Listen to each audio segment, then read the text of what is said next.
Excellent.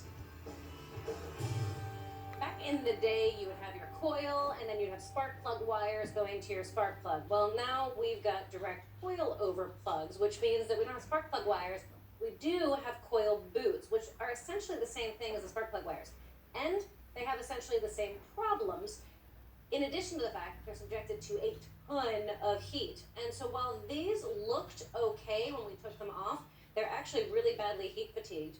And just like the rubber in the valve cover gasket deteriorated, got crunchy over time, and liked to break, these do that too. So when you pull your coils out, it's a good idea to check the rubber and make sure that it's not brittle to the point of breaking.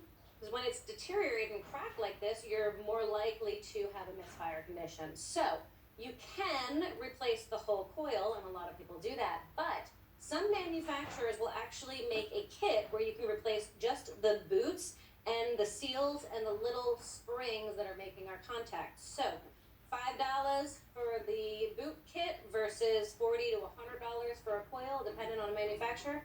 I'm going with rebuilding these. So I'm going to try to get these old ones off. There we go. And replace our seal. And we'll do that on all 4 of our coils.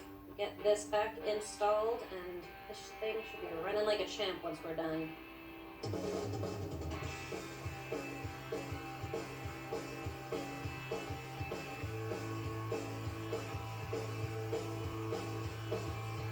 Just like that.